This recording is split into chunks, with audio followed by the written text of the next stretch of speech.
इस बात पर कोई चैलेंज कर ले या इस बात पर अगर कोई आदमी ये तय कर ले कि सारी किताबों को जला दें, हक वो होता है जो न जले न मिटे न खत्म हो, तो फिर देखिए सारी किताबों को आप खत्म कर दीजिए, फिर देख लीजिए कौन सी किताब बाकी रहती है। जो बच जाए वही हक है। आज भी आप देख सकते हैं, यहूदियों तुम अपनी तौरात लेके आओ, ईसाइयों तुम अपनी इंजील लेकर आओ, हिंदू भाइयों तुम अपने वेदांत लेकर आओ, सिखों तुम गुरु ग्रंथ लेके आओ, जैनियों तुम जैनिज्म लेकर आओ, बुद्धिस्टों तुम बुद्धिज्म लेकर आओ, मुसलमानों तुम कुरान लेकर आओ। हम किसी किताब को जलाने की बात नहीं कर रहे हैं, एक मिसाल दे रहे हैं। तुम अपने मजहब की सारी किताबें ले आओ, मैं भी ले आता हूं, और आओ उनमें आग लगाते हैं। मैं फिर कह रहा हूं, मैं जलाने की बात नहीं कर रहा हूं, लेकिन हक को पहचानने के लिए, सच्चाई को पहचानने के लिए और सच्चाई का एतराफ करने के लिए अगर देखना चाहो कि कोई चीज हक वो होती है जो मिटाने की बात भी ना मिटे, आओ एक बार ऐसा करके देख लो, सारी किताबों में आग लगा दो, सारी किताबें जला दो, उसके बाद देखते हैं कौन सी किताब बाकी रहती है, कौन सी किताब बचती है। तौरात का नुस्खा बाकी नहीं, यहूदी दोबारा तौरात नहीं लिख सकता, इंजील का नुस्खा बाकी नहीं, ईसाई दोबारा इंजील नहीं लिख सकता, वेदांत का नुस्खा मौजूद नहीं, वेदांत हिंदू भाई दोबारा वेद नहीं लिख सकते, और जैनी लोग जैनिज्म नहीं लिख सकते, बुद्धिस्ट लोग बुद्धिज्म नहीं लिख सकते, और इसी तरह सिख लोग गुरु नानक की गुरु ग्रंथ नहीं लिख सकते। आओ और मुसलमानों से पूछो कि तुमने भी तो कुरान जला दिया, सारा नुस्खा जल गया है, अब बताओ तुम्हारे पास भी तो किताब न रही। 10 साल का, 11 साल का, 12 साल का हाफिज कुरान उठेगा, सीने में जिसके दिल में महफूज है वो उठेगा और अल्हम्दुलिल्लाह के अलिफ से शुरू करेगा, अलिफ लाम मीम के अलिफ से शुरू करेगा और वन्नास तक पढ़ा लेगा और चीख चीख कर कहेगा ये किताब मिटने वाली नहीं है, जलाओ तो जलेगी नहीं, समंदर में बहा दो तो बहेगी नहीं, इसलिए कि इस किताब का नाजिल करने वाला इंसान नहीं है, इस किताब को बनाने वाला इंसान नहीं है, इस किताब का रचयिता और रचनाकार कोई इंसान नहीं है। वो बच्चा चीख चीख कर कहेगा इन्ना नहनु नज़्ज़लना ज़िक्रा व इन्ना लहू लहाफ़िज़ून, ये कुरान तो अल्लाह की तरफ से नाजिल की हुई किताब है और अल्लाह ने वादा किया इस किताब की हिफाजत हम ही करेंगे, क़यामत की सुबह तक इस कुरान की हिफाजत होगी। इसलिए जब भी कुरान पढ़ो तो दिल को साफ कर लो कि इस कुरान के अंदर शक करने की कोई गुंजाइश बाकी नहीं। हाँ, और जब शक करने की गुंजाइश बाकी नहीं है तो सोच लीजिए इस कुरान ही में सब हिदायत मौजूद है, और जब कुरान में हिदायत आ रहा है ना, हुदल लिल मुत्तकीन, इसलिए पहले ही कह देता हूँ इस कुरान के अंदर हिदायत है, और जब कुरान सबके लिए हिदायत हो फिर मुसलमान ही इस कुरान से दूर हो, ये बड़े अजीब, ये ताज्जुब की बात है। जो कुरान डंके की चोट पर ऐलान करता हो शहरु रमज़ान अल्लज़ी उन्ज़िला फ़ीहिल कुरान हुदल लिन्नासी व बय्यिनातिम मिनल हुदा वल फुरक़ान, ये कुरान जो अल्लाह रमज़ान के महीने में नाजिल हुआ, किस महीने में? रमज़ान के, बाबरकत है रमज़ान का महीना, जिस महीने में कुरान नाजिल किया गया है, हुदल लिन्नास, सारे लोगों के लिए हिदायत है, या हुदल लिल मोमिनीन नहीं कहा गया, हुदल लिल मुस्लिमीन नहीं कहा गया, हुदल लिन्नास, सारे लोगों के लिए। जो कुरान यहूदियों के लिए हिदायत, ईसाइयों के लिए हिदायत, हिंदू भाइयों के लिए हिदायत, जैनियों के लिए हिदायत, बुद्धिस्टों के लिए हिदायत, ये कुरान जो दुनिया के तमाम मज़ाहिब के मानने वालों के लिए हिदायत बनकर आया है। लेकिन अफसोस ये है कि ये कुरान जिस कौम के पास है, जिस उम्मत के पास है, आज वही फिरकों में बटी हुई है, आज वही इख्तिलाफात का शिकार है, आज वही एक दूसरे के पीछे नमाज पढ़ने के लिए तैयार नहीं है, आज उसी वही कौम सबसे ज्यादा कुरान से दूर है और वही हिदायत नहीं ले रही है। ये कुरान तो यहूदी और ईसाइयों के लिए जब हिदायत है, गैर मुस्लिमों के लिए हिदायत है, तो फिर हम मुसलमानों के लिए हिदायत क्यों नहीं है? लेकिन हमने इस कुरान करीम से हिदायत नहीं ली, हमने पढ़ना छोड़ दिया है, बल्कि इसको समझना छोड़ दिया है, बल्कि इसको पढ़ने और लिखने और समझने की जिम्मेदारी सिर्फ मौलवियों तक महदूद कर दी है। मौलवियों ने भी इस जिम्मेदारी को 4 इमामों तक महदूद कर दिया है कि हम भी इसको नहीं समझ पाएंगे। इसकी सही तालीम और इसका सही इल्म तो इन 4 ही बुजुर्गों ने समझा है। अबू हनीफा ने, इमाम शाफी ने, इमाम मालिक ने, इमाम अहमद इब्न हंबल ने। तो फिर मेरे भाइयों, जो कुरान सारी दुनिया के लोगों के लिए हिदायत हो, उसको सिर्फ 4 लोगों में बांट देना और मुसलमानों को यह कह देना कि ये तुम्हारे समझने की चीज नहीं है, इससे बड़ा इस किताब के ऊपर जुल्म क्या होगा, उससे बड़ा इस किताब कुरान के ऊपर जुल्म और क्या होगा। मेरे प्यारे साथियों, ये कुरान ऐलान कर रहा है, वो लोगों, इस कुरान को जब डॉक्टर अम्बेडकर ने पढ़ा तो वो भी इस्लाम लाने के लिए तैयार हो गए। इस कुरान को भोपाल के डॉक्टर शिव शक्ति स्वरूप ने जब पढ़ा तो वो इस्लाम ले आए। आज वो डॉक्टर शिव शक्ति स्वरूप का नाम इस्लामुल हक है, उनकी बीवी का नाम खदीजा है, उनकी बेटी का नाम आयशा है। बीवी भी MBBS डॉक्टर और उनकी बेटी भी MBBS डॉक्टर। भोपाल की सरजमीन पर अगर ये कुरान महदूद लोगों के समझने के लिए, फिर डॉक्टर शिव शक्ति स्वरूप कैसे समझ गए, डॉक्टर अंबेडकर की समझ में कैसे आ गया, महात्मा गांधी ने इस कुरान को पढ़ने के बाद सत्य और अहिंसा में ये कैसे कह दिया कि ओ लोग हो, अगर देश में अमन चाहते हो, शांति चाहते हो, उन्नति चाहते हो, तरक्की चाहते हो, तो कुरान के कानून को देश में नाफिज कर दो, कुरान करीम की शिक्षा को देश में नाफिज कर दो। मेरे भाइयों, ये कुरान जो सबके समझने के लिए था, आज हमने उसको महदूद कर दिया है। इसलिए कुरान कहता है, अलिफ लाम मीम ज़ालिकल किताबु ला रैब फीह। ओ लोगों, ये किताब बिला शक व शुबा दुरुस्त है, इसके अंदर शक करने की कोई गुंजाइश नहीं है। पढ़ो तो दिल खोल के पढ़ो और ये सोच के पढ़ो कि इसका एक एक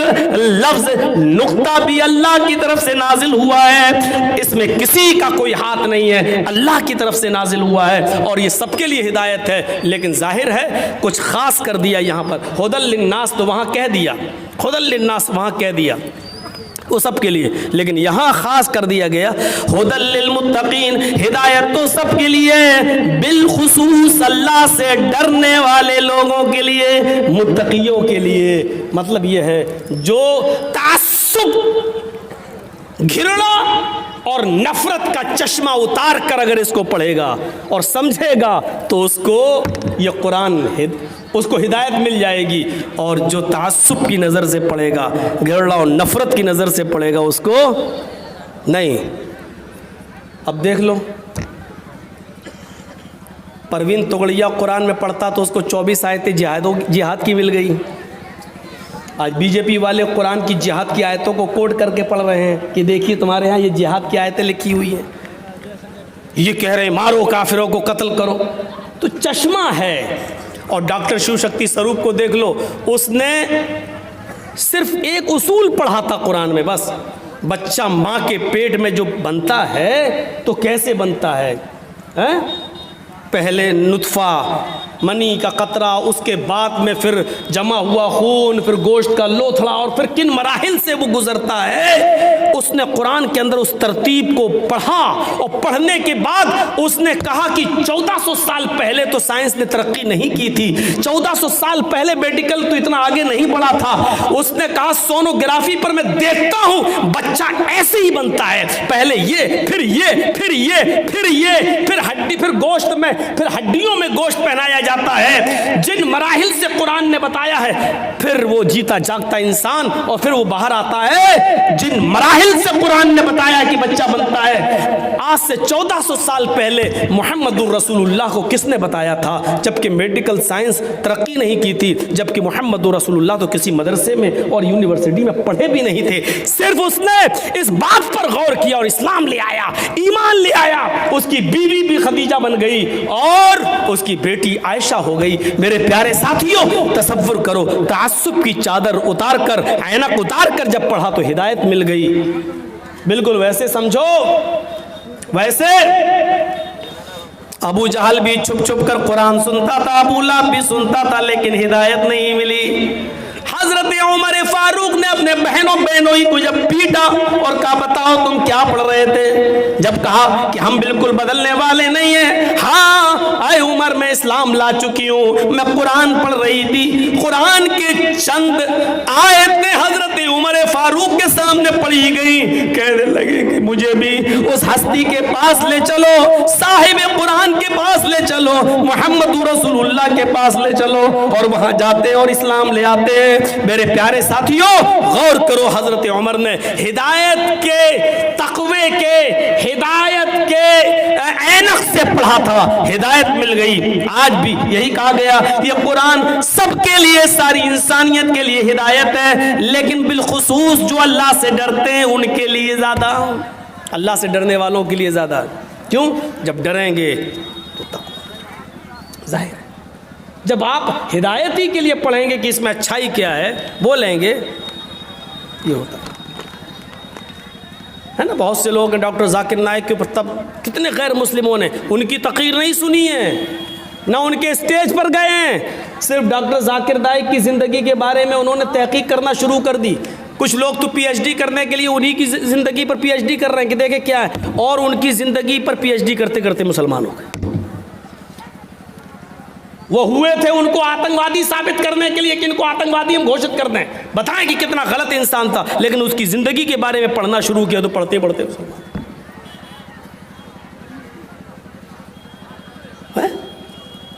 तसव्वुर करें आप।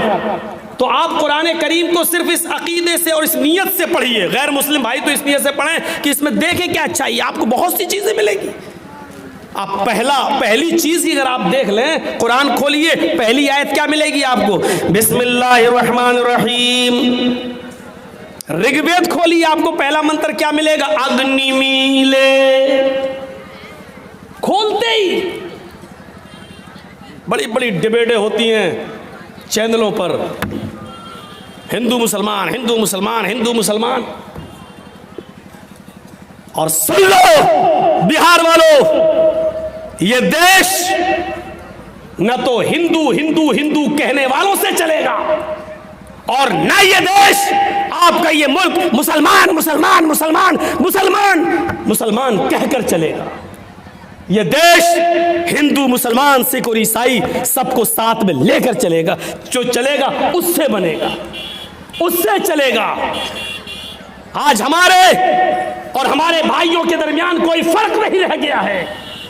वो टीवी पर बैठकर हिंदू हिंदू हिंदू कर रहा है, हमारे भाई टीवी पर बैठकर मुसलमान मुसलमान मुसलमान मुसलमान कर रहे हैं, और बांट के रख दिया है, आज तकसीम करके रख दिया है आज, और आज दूसरों के लिए राहें हमवार करके रख दी हैं। उनको पाला जा रहा है और पोसा जा रहा है। मैं नहीं जानता हूं दिलों का हाल, अल्लाह जानता है, लेकिन माफ कीजिएगा नुकसान बहुत बड़ा हो रहा है। मैं जानता हूं कुछ लोगों के दिलों में चुभ रही होगी बातें, कांटा। मौलाना साहब बस नाम मत ले लेना, घबराओ नहीं, नाम नहीं लेंगे। जो काम बगैर नाम से हो जाए तो नाम लेने की जरूरत क्या है? मेरे भाइयों, ये आपको देखना पड़ेगा, सोचना पड़ेगा। ये देश सबका है और सबके नाम पर बना था, सबने कुर्बानियां दी थी, इसलिए भाईचारे को खत्म मत होने दीजिए। गलती हिंदू भाइयों की नहीं है, गलती सिख और ईसाइयों की नहीं है, गलती इस देश के किसी नागरिक की नहीं है, गलती उन नेताओं की है जो हमें और आपको एक दूसरे के खिलाफ नफरतें भरवा रहे हैं। देखा था ना, यही मीडिया वाले कितना पीछे पड़े थे, कितना पीछे पड़े थे मीडिया वाले मरकज निजामुद्दीन पर। कोरोना फैक्ट्री, कोरोना बम, इस कोरोना फैक्ट्री और कोरोना बम में कहां चला गया अर्नब गोस्वामी, कहां चला गया जी न्यूज? कोर्ट ने ऐसा डंडा मारा है इन मीडिया, इन चैनलों पर, कि जिसका दर्द इनको इस सरकार के जाने के बाद होगा, अभी नहीं होगा। अभी तो जैसे शराब पी लेते हैं ना, नशा है, मारो थप्पड़ नहीं लग रही है तकलीफ, अभी नशा है दौलत का, मिला हुआ है, हड्डियां पड़ी हुई हैं इनके सामने, अभी एहसास नहीं है, अभी एहसास नहीं है। जब देखेंगे कि हमने क्या किया, कोर्ट ने वो डंडा मारा है कि सिर्फ मरकज़ को बदनाम किया गया। निज़ामुद्दीन का, मौलाना साद का कोरोना से कोई ताल्लुक़ नहीं। वो कोरोना बम, कोरोना आतंक, कोरोना फैलाने की फैक्ट्री, क्या क्या जुमले नहीं बोले गए थे। तो ये कौन कर रहा है? कहां से आ रही है ये नफरतें? कहां से? तो ये हमें और आपको समझना पड़ेगा। ये देश, हमारा मुल्क, न तो सिर्फ हिंदू हिंदू कहने से चलेगा, न मुसलमान मुसलमान कहने से चलेगा। ये हमारा मुल्क सबको साथ लेकर चलने से चलेगा। अल्लाह हमारे मुल्क की हिफाजत फरमा। दुआ करिए, ये तहज्जुद की नमाज का वक्त है, शायद अल्लाह कबूल कर ले। अल्लाह इस मुल्क के अंदर हिंदू मुसलमान सिख यहूदी ईसाई सब हमेशा से मिलकर रहे हैं, मिलकर रहे। अल्लाह उनको इसी तरीके से मिलकर रहने की तौफीक अता फरमा। हमारा भाईचारा अल्लाह बना रहे। और एक ये भी दुआ कर लीजिए, चाहे बद्दुआ कह दीजिए, और जो तोड़ रहा होगा उसको बुरा लगेगा ही। साफ कह दूं, ये बद्दुआ ही समझ लीजिए। आय अल्लाह, जो हमारे इस मुल्क को तोड़ रहा हो और हमारे भारत के टुकड़े टुकड़े करने की कोशिश कर रहा हो, आय अल्लाह तो उसको तबाह बर्बाद कर दे। देखो मिर्चें किसको लगती हैं? हमने तो देश की एकजहती के लिए दुआ की है।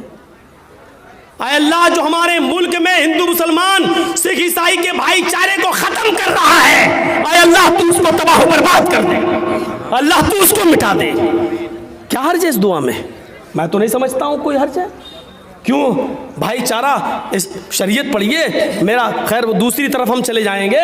मेरे भाइयों, वक्त ज़रूरत नहीं है अभी उन मिसालों को देने की। पैदा करिए अपने अंदर। जज्बाती हो ना, जज्बाती, पता चलेगा। बंगाल के अंदर भी चुनाव होने वाले हैं, पता चलेगा। मेरे भाइयों, मैंने 50 बार ये कहा है बिहार की सरजमीन पर, अगर छोटा नुकसान करके बड़ा नुकसान से अगर अपने आप को आप बचा लें तो यही बहुत बड़ी बात है। मेरे भाई का पैर कटा, चचेरे फुफेरे भाई का, डॉक्टर ने कह दिया था जर्जी साहब लिख के दीजिए, अगर आप ले जाना चाहें तो ले जाइए, लेकिन लिख के दीजिए। क्या अपनी मर्ज़ी से ले जा रहे हैं? अगर लेकर गए तो ज़्यादा दिन ये बचेगा नहीं। एक तरफ ज़िंदगी, एक तरफ पैर, पैर भी प्यारा, ज़िंदगी भी प्यारी। लेकिन जर्जी साहब, जिसका ना बाप हो ना माँ हो, अकेले फैसला करना हमारे लिए कितना मुश्किल था बम्बई में। कैसे ही डिसीज़न लूँ, 15 मिनट के अंदर डिसीज़न लेना पड़ा। फिर यही सोचा गया, बड़े नुकसान से बचने के लिए छोटा नुकसान कर दिया जाए। करिए डॉक्टर साहब ऑपरेशन, काट दीजिए पैर। आज हम हिंदुस्तान में मुसलमानों की यही हालत है, यही कैफियत है। इस चीज़ को याद रखिए, यही कैफियत है। हमारे लिए, हमारे हक में कोई नहीं है, ये सोच लो, ये फिर याद रख लो। हमारे लिए कोई भी पार्टी बेहतर नहीं है। हम यूपी में भी कह चुके हैं, ना सपा, ना बसपा, ना कांग्रेस, सबने हमारा मजाक उड़ाया, सबने हमसे हमारे वोट का इस्तेमाल किया। मैं यहां पर भी कह रहा हूं कि हमारा कोई नहीं है।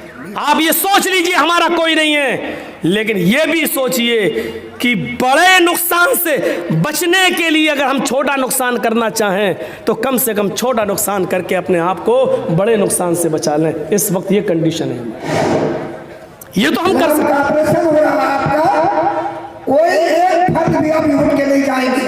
आप बोलिए, नहीं छोड़िए। ये कंडीशन है। जैसे उस औरत को देखो जिसके पेट से बच्चा पैदा होता है और डॉक्टर ने कह दिया जल्दी बताओ डिलीवरी होने वाली है, मैं बच्चे में से या माँ में से किसी एक को बचा सकता हूँ, क्या करूँ? बोलिए, बच्चे को बचाऊं या माँ को? ये कंडीशन आ जाए तो आप क्या करेंगे? ऐसी सूरत में एक ही सूरत बाकी रह जाती है आपकी, आप ये कहेंगे डॉक्टर साहब माँ को बचा लीजिए, बच्चा जा रहा है तो जाने दो, क्या करें, कंडीशन ऐसी है। तो छोटा नुकसान करके अपने आप को बड़े नुकसान से बचाइए। ये सूरत हाल है हमारी। अल्लाह ताला इन तमाम सियासी पार्टियों को तौफीक दे और मुसलमानों के लिए हमदर्द भी बना दे, हमदर्द बना दे। हम अपने हक की लड़ाई लड़ रहे हैं, हमें भीख नहीं चाहिए, हमारा हक चाहिए। अल्लाह जो भी बरसर इक़्तिदार हो उनको हमारा हक देने की तौफीक अता फरमा, भीख नहीं, हमें हमारा हक चाहिए। आए अल्लाह इनके दिलों को ऐसा मोम कर दे कि मुसलमानों के हमदर्द बन जाएं और हमारा हक हमें दे।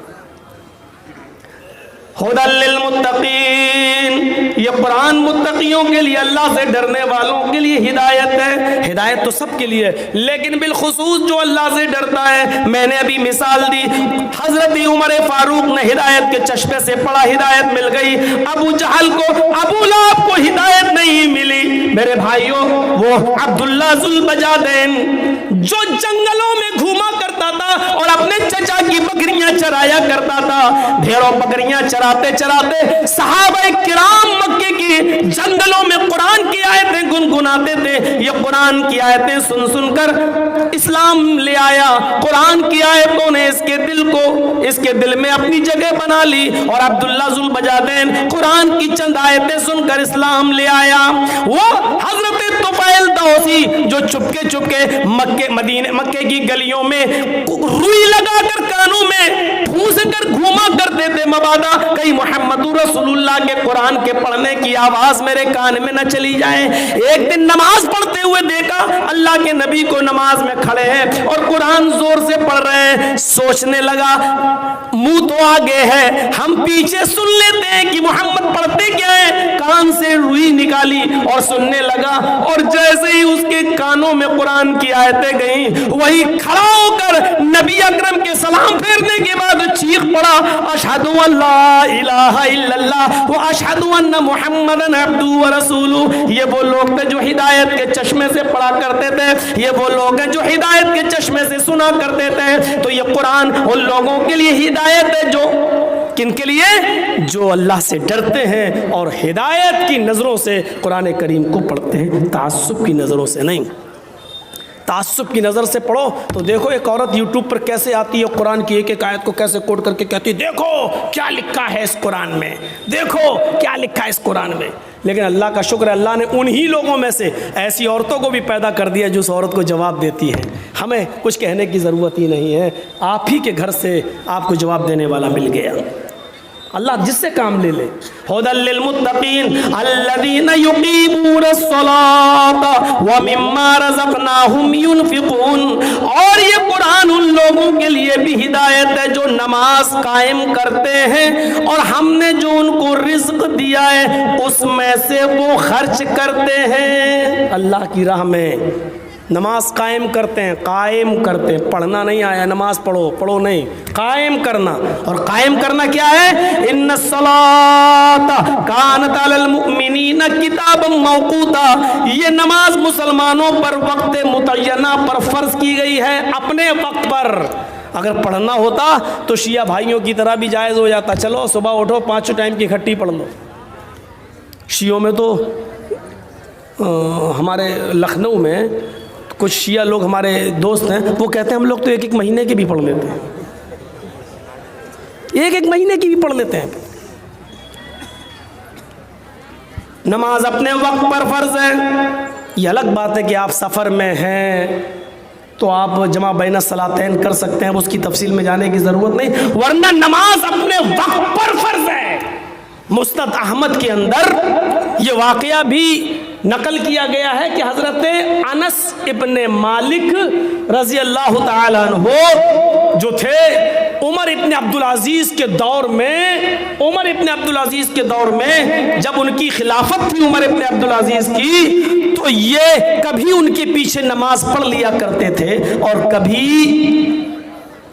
पहले नमाज पढ़कर निकल जाते थे। तो लोगों ने शिकायत की कि अमीरुल मोमिनीन, उमर इब्ने अब्दुल अज़ीज़ से कहा, अमीरुल मोमिनीन आपको मालूम है? कहा क्या? कि ये अनस जो हैं, अनस इब्ने मालिक, ये कभी आपके पीछे नमाज पढ़ते हैं और कभी नमाज पढ़े बगैर आपसे पहले नमाज पढ़ के मस्जिद से निकल जाते हैं, यानी आपके पीछे नहीं पढ़ते। आखिर वजह समझ में नहीं आ रही है। उमर इब्ने अब्दुल अज़ीज़ ने उनको बुलाया, आए अनस, मैंने ऐसा ऐसा सुना है। कहा बिल्कुल ठीक सुना है। का क्या मतलब? इंतिशार कैसे? आप जमात के दरमियान इंतिशार कैसे फैला रहे हो? आप जमात से पहले नमाज पढ़ के कैसे निकल जाते हो? ये अलग बात है कि जमात हो गई, चलो बाद में आके पढ़ लो, लेकिन जमात से पहले तुम नमाज पढ़ के कैसे निकल जाते हो? तो हजरत अनस ने जो जवाब दिया, मुस्नद अहमद में आज भी लिखा हुआ है, अनस इब्ने मालिक ने जवाब दिया, अमीरुल मोमिनीन आए उमर इब्ने अब्दुल अजीज, मेरी आंखें जनाबे मोहम्मद रसूलुल्लाह की नमाज के औकात को पहचानती हैं। मेरी आंखों ने देखा है कि अल्लाह के नबी ने फजर कब पढ़ी, जोहर कब पढ़ी, असर कब पढ़ी, मगरिब कब पढ़ी, ईशा कब पढ़ी। मेरी आंखें अभी धोखा नहीं खा रही हैं। मेरी आंखों ने जनाबे मोहम्मद रसूलुल्लाह की नमाज के टाइम को देखा है, नमाज के वक्त को देखा है। जब आप उस वक्त नमाज पढ़ते हैं जब जनाबे मोहम्मद रसूलुल्लाह ने पढ़ी है, तो मैं आपके पीछे नमाज पढ़ लेता हूँ, और जब देखता हूँ कि आप लेट हो गए और अव्वल वक्त निकला जा रहा है, नबी अकरम की जो नमाज का वक्त है वो निकला जा रहा है, तो फिर मैं पहले नमाज पढ़ लेता हूँ अव्वल वक्त में, और नमाज पढ़कर निकल जाता हूँ। इसलिए कि मैं आपको तो नसीहत नहीं कर सकता, लेकिन मैंने तो अल्लाह के नबी की नमाज के वक्त को देखा, मैं उस वक्त नमाज पढ़कर चला जाता हूँ, निकल जाता हूँ। मेरे भाइयों, ये था जज्बा। अल्लाह के रसूल सल्लल्लाहु अलैहि वसल्लम की नमाज के वक्त से भी इतनी मोहब्बत कि खलीफा की भी नहीं सुन रहे, खलीफा के पीछे भी नमाज नहीं पढ़ रहे। अगर वो टाइम से हट गए हैं, अगर वो वक्त से हट गए हैं, अगर वो दूसरे वक्त में नमाज पढ़ रहे हैं, तो ये अव्वल वक्त में नमाज पढ़कर निकल जाते हैं। तो नमाज कायम करना यह है कि उसको उसके वक्त पर पढ़ा जाए। यहां देख रहे हैं आईपीएल मैच इंडिया पाकिस्तान का, 2 ओवर रह गई और देख ले, फिर जाए 2 ओवर और देख ले, पता चला नमाज निकल गई, अब जाके पढ़ रहे हैं। ये क्या बात है? अब आप पढ़ रहे हैं, समझ लीजिए कि अदा तो हो रही है, लेकिन आप उस सवाब को पहुंच जाएंगे। और जानबूझकर आपने छोड़ा है, जानबूझकर, कसदन आपने छोड़ा है, कसदन। काजी शुरह का वो वाकया उनके बेटे का आपने सुना होगा, ना सुना हो तो सुनिए। जिस मदरसे में काजी शुरह का बेटा पढ़ता था, कौन काजी? जिनको हजरत अली ने काजी बनाया था, काजी कूफा का काजी। बच्चा एक दिन निकला, उनका बेटा, बाल उसके बड़े हो रहे थे, किसी बार्बर की दुकान पे जाता, हज्जाम की दुकान पर, और वो बाल बनवाने लगता है। लेकिन जब बाल बनवाता है तो बाल बनने में इतनी देर लग जाती है कि उसकी असर की नमाज का वक्त निकल जाता है। जब मदरसे आता है तो पता चलता है कि असर का वक्त, जमात हो चुकी है, वक्त अभी मौजूद है, सूरज नहीं गुरूब हुआ है, सिर्फ जमात निकल चुकी है। उसने वजू बनाया और अकेले उसने 4 रकात नमाज पढ़ ली। मदरसे के असातिज़ा ने देखा, काजी शुरह का बेटा ये कहाँ गया था, इसकी जमात कैसे छूट गई है? पूछा कहाँ थे? उसने बताया कि बाल बनवाने के लिए बैठ गया था, वो जरा आहिस्ता आहिस्ता बाल बना रहा था, इसलिए देर हो गई। पूछा कि तुम असर की नमाज पढ़कर बाल बनवाने क्यों नहीं गए? तुम इतने शेड्यूल टाइट के अंदर, इतने कम वक्त के अंदर, असर की जमात में जब इतना टाइम कम था, तो फिर तुम बाल बनवाने के लिए क्यों गए? ठीक है, तुम्हें सजा मैं नहीं दूंगा, काजी है तुम्हारे बाप, उन्हीं के पास ये मसला लेके जाया जाता है, देखते हैं कि तुम्हारे बाप तुम्हारे बारे में क्या फैसला सुनाते हैं। पर्चा लिखकर भेज दिया गया। कासिद पर्चा लेकर जाता है और पर्चा काजी शुरह के सामने आता है। मदरसे के असातिज़ा ने लिखा कि आपके बेटे ने इतने टाइट और तंग वक्त में नमाज बाल बनवाए अपने सर के कि जब बाल बनवा कर आया तो असर की जमात खत्म हो चुकी थी, असर की जमात निकल चुकी थी। उसने बाद में नमाज पढ़ ली, लेकिन जमात छूट गई। बताइए आपके बेटे को क्या सजा दी जाए? काजी हैं आप, बताएं क्या फैसला है आपका? काजी शुरह ने अपने बेटे के लिए जो फैसला सुनाया वो सुनिए। काजी शुरह ने जो फैसला सुनाया वो फैसला ये था, एक मोटा डंडा उसी कासिद को दे दिया और असातिज़ा के लेटर के पीछे ये अल्फाज लिख दिए कि मेरे बेटे ने इतने तंग टाइम में बाल बनवाए कि उसकी असर की जमात निकल गई, इस मोटे डंडे से मेरे बेटे को इतना मारो, इतना मारो, इतना मारो कि जब तक ये डंडा टूट कर 3 टुकड़े ना हो जाए तब तक मेरे बेटे को पीटते रहो, तब तक मेरे बेटे को पीटते रहो। और जब ये 3 टुकड़े हो जाए तब मेरे बेटे को एक कमरे में बंद कर दो और उसका खाना पानी बंद कर दो। अगर वो तौबा कर ले और पक्का अहद व इकरार करे कि आइंदा मैं जमात नहीं तर्क करूंगा, तब उसको छोड़ दिया जाए। और अगर वो तौबा न करे और यह अहद व पैमान न करे, इकरार न करे, तो भूखा प्यासा उसको मर जाने दो। मैं नहीं जानता शरीयत में क्या हुक्म है, लेकिन काजी शुरैह का फैसला ये है अपने बेटे के बारे में कि इतना मारो कि ये डंडा टूट कर 3 टुकड़े हो जाए। मेरे भाइयों, तसव्वुर कर सकते हैं, नमाज तो उसने पढ़ी थी, सिर्फ जमात छूट गई थी तब ये फैसला। जमात छूट गई थी, नमाज तो पढ़ी थी उसने, जमात छूट गई थी तब ये फैसला है। हम और आप तो जुमे ही के दिन पढ़ते हैं, हमारे और आपके बारे में फैसला फिर क्या होना चाहिए? ठीक है, कोई लागू करने वाला नहीं है, ना मौलवी जर्जीस ना आप, कोई लागू करने वाला नहीं है, ना आप पर कोई लागू करेगा। लेकिन सोचिए तो जरा कि जमात छूट गई, नमाज तो पढ़ी उसने लेकिन जमात छूट गई तो ये सजा, सिर्फ असर की एक तो ये सजा। जो पूरे हफ्ते नहीं पढ़ते हैं उनकी सजा क्या होना चाहिए? कोई कैरम बोर्ड खेलने में लगा है, कोई मैच खेलने में लगा है, कोई खल जोतने में लगा है, आसान हो गई। और ये उन्होंने अपने बेटे के बारे में, अब जरा उस हदीस पर भी आ जाइए। अल्लाह के नबी ने फरमाया जब तुम्हारा बेटा 7 साल का हो जाए तो उसको नमाज के लिए बोलो, उंगली पकड़कर मस्जिद की तरफ ले जाओ, कभी जाएगा कभी नहीं जाएगा, आदत डलवाओ, कोई बात नहीं। लेकिन 10 साल का हो जाए और नमाज ना पढ़े तो उसको मारो, फजरिबू, मारो, यानी मार मार कर ले जाओ, पीठ